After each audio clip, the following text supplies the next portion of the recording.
नमस्कार दर्शक बंधु आपण को आम चैनल को स्वागत।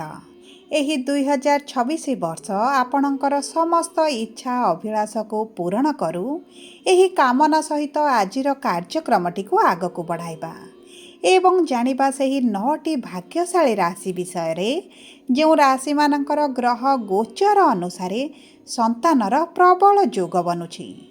देखंतु दर्शक बंधु आपणकर अनुरोध क्रमे एही भिडियोटी को प्रस्तुत करिछु एवं जेउ माने जानिबा को चाहुथिले एही वर्ष तांको संतान प्राप्ति हेबो कि नाही एही भिडियोटी सेमानक पई बहुत अधिक खास करी प्रस्तुत होईछि।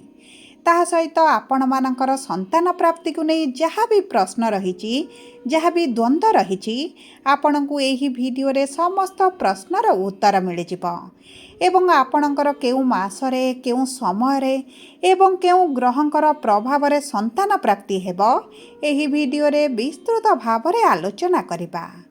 सेथिपाई आपण धैर्यर सहित एही भिडियोटी को शेष पर्यंत देखंतु एवं विश्वास रखंतु आपणकु संतान निश्चित भाव रे प्राप्ति हेबो। देखंतु विवाहर किछि समय परे मनरे संतान प्राप्ति को नहीं बहुत प्रश्न आसी थाए कि संतान केबे हेबो ना हेबो नाही, जदि हेबो तेबे केबे संतान प्राप्ति आपणकर हेबाकु जाउछि, आपणक भाग्य संतान सुख लेखा अछि बा लेखा नाही एवं देखंतु एही सब प्रश्न समस्तक मनरे केबे ना केबे आसी थाए। किछि लोकंक मनरे डेरी रे आसी थाए एवं किछि लोकंक मनरे बहुत जल्दी आसी थाए, किंतु समस्तंक मनरे दिने ना दिने तो निश्चित आसी थाए। देखंतु आज भी बहुत लोक बहुत दिन होला संतान प्राप्ति पई चेष्टा करूछंती किंतु संतान होई नाही, जो कारणरू मनरे डर रहुछि, चिंता रहुछि, समाजर भय रहुछि एवं सेमाने बहुत कष्टरे मध्य रहुछंती। देखंतु चिंता करिवार कोनोसी भी आवश्यकता नाही। मु आपनको वर्तमान गोटे कथा कहबा पई जाउछि, ताहा आपण ध्यान दे सुनंतु एवं बुझंतु। देखंतु आपणकर राशि जहाँ भी हेउना काहेकि आपणकर जन्मकुंडली केवल आपणकर जन्मकुंडली नुहे आपणकर कर्मकुंडली होइथाए एवं एही कुंडली रे आपणकर अतीत वर्तमान एवं भविष्यत मध्य रहिछि एवं आपणक पाखरे जहाँ भी वर्तमान समय रे अछि आपणक पिता माता भाई बंधु परिजन स्वामी कुटुंब माने आपणक कर्म अनुसार आपणको प्राप्त होइछंती। एवं देखंतु आपणक जन्म समय रे ग्रह मानकर स्थिति आपणक कुंडली रे जहाँ रहिथिबो सेही अनुसार आपणको समस्त जिनिस मिलिथाए। तेणुकरी आपणक कुंडली रे ग्रहंक स्थिति कौन रही केबे संतान मिलिबो 2 वर्षरे ना 5 वर्षरे ना 10 वर्षरे ना केते वर्षरे मिलिबो ताहा मध्य लेखा होइथाए। सेतिपई आपणकर भाग्य संतान जदि विलंब रे लेखा होइछि तेबे आपणको निश्चित भाव रे डेरी रे संतान प्राप्ति हेबो, किंतु ग्रह मानकर गोचर आम जीवन रे बहुत प्रभाव पकाई थांती। आपणकर चाकरी केबे हेबो, विवाह केबे हेबो, संतान केबे हेबो सेतिरे ग्रहंकर गोचर रे बहुत अधिक गुरुत्वपूर्ण होइथाए। एवं आज एही भिडियो रे सेही ग्रहंकर गोचर केउ राशिर व्यक्तिंकर जीवन रे संतानर जोग बनाउछि एवं केउ माने चेष्टा कले संतानर जोग अधिक रहिछि ताहा आज आमे एही भिडियो रे विस्तृत भाव रे आलोचना करिबा। किंतु भिडियोटी आरंभ करिबा पूर्वरु जदि आपण ईश्वरंको आंतरिक भक्ति एवं विश्वास करंती तेबे भिडियोटी को लाइक करंतु, कमेंट बॉक्स रे जय जगन्नाथ जय माँ लक्ष्मी अवश्य लिखि दियंतु।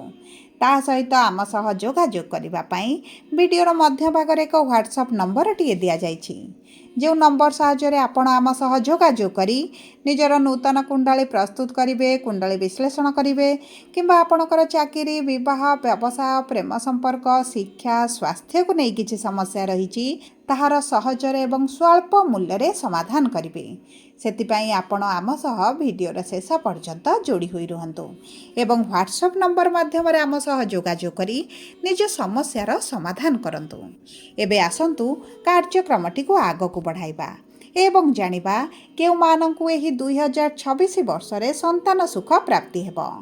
ସେଥିପାଇଁ ଆପଣ ଧ୍ୟାନ ଦେଇ ଶୁଣନ୍ତୁ ଏବଂ ଭିଡ଼ିଓର ଶେଷ ଭାଗରେ କ'ଣ ରହିଛି ପ୍ରତିକାର ଯାହା ଆପଣ ଏହି 2026ରେ ନିଶ୍ଚିତ ଭାବରେ କରନ୍ତୁ।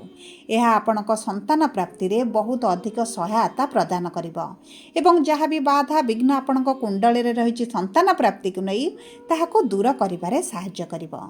ଦେଖନ୍ତୁ, ସ୍କ୍ରିନ୍ରେ ଆପଣ ଗୋଟେ କୁଣ୍ଡଳୀ ଦେଖୁଥିବେ ଏବଂ ସେଥିରେ 1 ଯେଉଁଠି ଲେଖା ହେଉଛି ତାହା ହେଉଛି ଆପଣଙ୍କର ପ୍ରଥମ ଗୃହ ଏବଂ ତାହାକୁ ଲଗ୍ନ ବୋଲି ମଧ୍ୟ କୁହାଯାଇଥାଏ।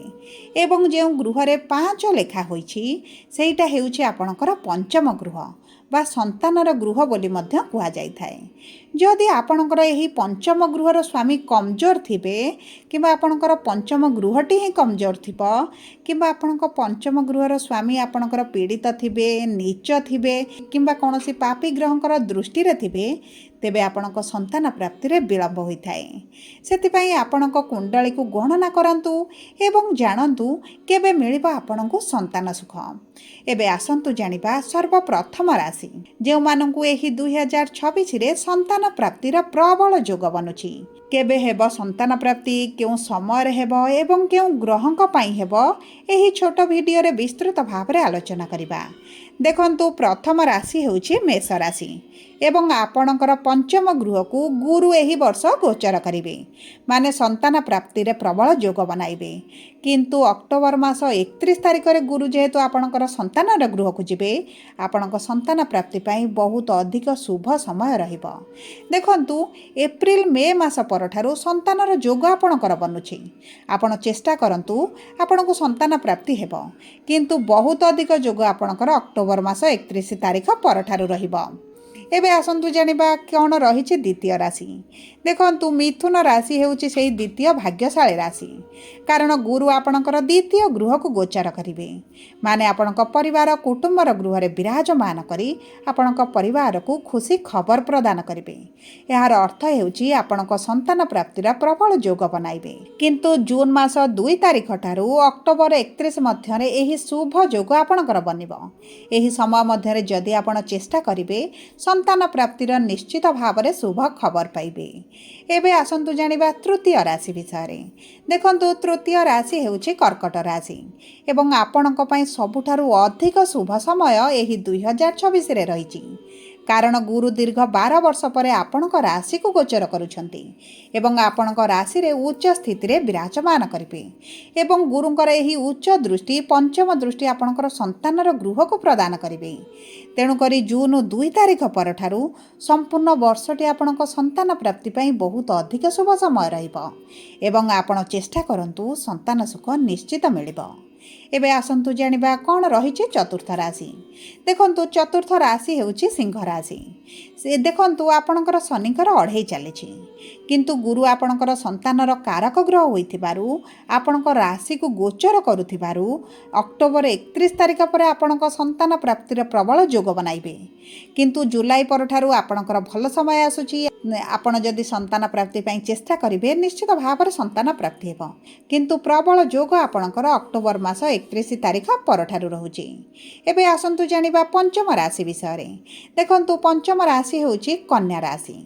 ଆପଣଙ୍କର ଏକାଦଶ ଗୃହରେ ଗୁରୁ ବିରାଜମାନ ହେବେ ଏବଂ ଏକାଦଶ ଗୃହ ହେଉଛି ଆପଣଙ୍କର ଇଚ୍ଛା ଅଭିଳାଷର ଗୃହ ଏବଂ ସେଠାରେ ବିରାଜମାନ କରି ଆପଣଙ୍କର ପଞ୍ଚମ ଗୃହକୁ ଶୁଭ ଦୃଷ୍ଟି ପ୍ରଦାନ କରିବେ। ଦେଖନ୍ତୁ, ଯେତେବେଳେ ଶୁଭ ଗୃହରେ ବିରାଜମାନ କରି ଶୁଭ ଗ୍ରହକୁ ଦୃଷ୍ଟି ଦିଅନ୍ତୁ, ସେତେବେଳେ ଦ୍ୱିଗୁଣିତ ଶୁଭ ଫଳ ପ୍ରାପ୍ତି ହୋଇଥାଏ। ତେଣୁକରି ଜୁନ୍ 2 ତାରିଖ ପରେ ସନ୍ତାନ ପ୍ରାପ୍ତିର ପ୍ରବଳ ଯୋଗ ବନିବ। ଆପଣ ଚେଷ୍ଟା କରନ୍ତୁ, ନିଶ୍ଚିତ ଭାବରେ ଶୁଭ ଫଳ ପ୍ରାପ୍ତି କରିବେ। ତା ସହିତ ଆସନ୍ତୁ ଜାଣିବା ଷଷ୍ଠ ରାଶି। ଦେଖନ୍ତୁ, ବିଛା ରାଶି ହେଉଛି ସେହି ଷଷ୍ଠ ଭାଗ୍ୟଶାଳୀ ରାଶି ଯାହାର ଏହି 2026ରେ ସନ୍ତାନ ପ୍ରାପ୍ତିର ଯୋଗ ବନୁଛି। ଆପଣଙ୍କର ଭାଗ୍ୟର ଗୃହକୁ ଗୁରୁ ବିରାଜମାନ କରିବେ ଏବଂ ନବମ ଦୃଷ୍ଟି ଆପଣଙ୍କର ସନ୍ତାନର ଭାବକୁ ପ୍ରଦାନ କରିବେ, ମାନେ ଜୁନ୍ ମାସରୁ ଅକ୍ଟୋବର ମାସ ମଧ୍ୟରେ ଆପଣଙ୍କର ସନ୍ତାନ ପ୍ରାପ୍ତିର ଯୋଗ ବନିବ। ଏହି ସମୟରେ ଆପଣ ଚେଷ୍ଟା କଲେ ନିଶ୍ଚିତ ସନ୍ତାନ ପ୍ରାପ୍ତି କରିପାରିବେ। ଦେଖନ୍ତୁ, ସପ୍ତମ ରାଶି ହେଉଛି ଧନୁ ରାଶି। ଆପଣଙ୍କ ରାଶିର ସ୍ୱାମୀ ହେଉଛନ୍ତି ସ୍ୱୟଂ ଦେବଗୁରୁ ବୃହସ୍ପତି ଏବଂ ଆପଣଙ୍କର ଦ୍ୱିତୀୟ ଗୃହ ବା କୁଟୁମ୍ବର ଗୃହରେ ବିରାଜମାନ କରି ପଞ୍ଚମ ଦୃଷ୍ଟି ଆପଣଙ୍କର କୁଟୁମ୍ବର ଗୃହକୁ ଦେବେ, ମାନେ ଏପ୍ରିଲ ମାସ ଠାରୁ ସମ୍ପୂର୍ଣ୍ଣ ବର୍ଷଟି ଆପଣଙ୍କ ସନ୍ତାନ ପ୍ରାପ୍ତି ପାଇଁ ବହୁତ ଅଧିକ ଶୁଭ ସମୟ ରହିବ। ଏବେ ଆସନ୍ତୁ ଜାଣିବା କ'ଣ ରହିଛି ଅଷ୍ଟମ ରାଶି। ଦେଖନ୍ତୁ ଅଷ୍ଟମ ରାଶି ହେଉଛି କୁମ୍ଭ ରାଶି ଏବଂ ଗୁରୁ ଦ୍ୱିତୀୟ ଭାବର ସ୍ୱାମୀ ହୋଇ ନିଜର ଦ୍ୱିତୀୟ ଗୃହକୁ ସ୍ୱୟଂର ଗୃହକୁ ଦୃଷ୍ଟି ପ୍ରଦାନ କରିବେ, କିନ୍ତୁ ଜୁନ୍ ମାସ 2 ତାରିଖ ଠାରୁ ପ୍ରଦାନ କରିବେ। 2026ର ପ୍ରାରମ୍ଭ ସମୟଟି ଆପଣଙ୍କ ପାଇଁ ଟିକେ କଷ୍ଟଦାୟକ ହୋଇପାରେ, କିନ୍ତୁ ଜୁନ୍ ମାସ 2 ତାରିଖ ପରଠାରୁ ସନ୍ତାନ ପ୍ରାପ୍ତିର ବହୁତ ଅଧିକ ଶୁଭ ସମୟ ରହିବ। ଆପଣ ଯଦି ଚେଷ୍ଟା କରନ୍ତି ତେବେ ଜୁନ୍ ମାସ ଠାରୁ ସମ୍ପୂର୍ଣ୍ଣ ବର୍ଷଟି ଆପଣଙ୍କ ପାଇଁ ଶୁଭଦାୟକ ଫଳ ପ୍ରଦାନ କରିବ। ଏବେ ଆସନ୍ତୁ ଜାଣିବା ନବମ ରାଶି ବିଷୟରେ। ଦେଖନ୍ତୁ ନବମ ବା ଅନ୍ତିମ ରାଶି ହେଉଛି ମୀନ ରାଶି। ଗୁରୁ ଆପଣଙ୍କ ରାଶିର ସ୍ୱାମୀ ଅଟନ୍ତି ଏବଂ ଗୁରୁ ଆପଣଙ୍କର ପଞ୍ଚମ ଭାବକୁ ଗୋଚର କରିବେ ଏବଂ ଏହି ଜୁନ୍ ମାସ 2 ତାରିଖ ଠାରୁ ଅକ୍ଟୋବର 31 ତାରିଖ ପର୍ଯ୍ୟନ୍ତ ଆପଣଙ୍କ ପଞ୍ଚମ ଗୃହରେ ରହିବେ। ତେଣୁକରି ଏହି ସମୟ ମଧ୍ୟରେ ଆପଣଙ୍କୁ ନିଶ୍ଚିତ ଭାବରେ ଶୁଭ ଖବର ପ୍ରାପ୍ତି ହେବ। ସବୁ ପରେ ଦେଖନ୍ତୁ, ଯେଉଁମାନଙ୍କର ବିବାହର 2 ବର୍ଷ 3 ବର୍ଷ ହୋଇଛି ତାହା ଆପଣଙ୍କର ବିଳମ୍ବରେ ଗଣାଯାଏନି, କିନ୍ତୁ ଯେଉଁମାନଙ୍କର 3 ବର୍ଷ ପରେ ହେଲାଣି ତେବେ ଜାଣନ୍ତୁ ଆପଣଙ୍କ କୁଣ୍ଡଳୀରେ ଆପଣଙ୍କ ଗୁରୁ ପୀଡ଼ିତ ଅଛନ୍ତି, ଯିଏ ହେଉଛନ୍ତି ସନ୍ତାନର କାରକ ଗ୍ରହ। ତେବେ ଆପଣ ଏହି 2026ରେ ଏହିସବୁ ପ୍ରତିକାର ଗୁଡ଼ିକ, ଏହିସବୁ ଉପାୟ ଗୁଡ଼ିକ କଲେ ଆପଣଙ୍କୁ ସନ୍ତାନ ସୁଖ ପ୍ରାପ୍ତି ହୋଇପାରେ। ତେବେ ସର୍ବପ୍ରଥମେ ଆପଣ ପ୍ରତିଦିନ ଗୁରୁଙ୍କର ବୀଜ ମନ୍ତ୍ର 108 ଥର ପାଠ କରନ୍ତୁ। ସନ୍ତାନ ଗୋପାଳର ମଧ୍ୟ ପାଠ କରନ୍ତୁ ଏବଂ ଗୁରୁବାର ବ୍ରତ ମଧ୍ୟ ରଖନ୍ତୁ। ବୁଧବାର ଦିନ ଗାଈଙ୍କର ସେବା କରନ୍ତୁ ଏବଂ ଗୁରୁବାର ଦିନ ହଳଦୀ ରଙ୍ଗର ଜିନିଷ କିଛି ଦାନ କରନ୍ତୁ। ଏହା ଆପଣଙ୍କ ପାଇଁ ବହୁତ ଅଧିକ ଶୁଭଦାୟକ ରହିବ। ଯଦି ଆପଣଙ୍କୁ ଭିଡ଼ିଓଟି ପସନ୍ଦ ଆସିଥାଏ ଭିଡ଼ିଓଟିକୁ ଲାଇକ୍ କରନ୍ତୁ। ଆପଣଙ୍କର ମତାମତକୁ କମେଣ୍ଟ ବକ୍ସରେ ଲେଖି ଜଣାନ୍ତୁ। ତା ସହିତ ଆପଣଙ୍କ ପ୍ରିୟଜନଙ୍କୁ ମଧ୍ୟ ଭିଡ଼ିଓଟିକୁ ସେୟାର କରନ୍ତୁ। ଯଦି ପ୍ରଥମ ଥର ଆମ ଚ୍ୟାନେଲକୁ ଆସିଛନ୍ତି ଚ୍ୟାନେଲଟିକୁ ସବସ୍କ୍ରାଇବ୍ କରନ୍ତୁ।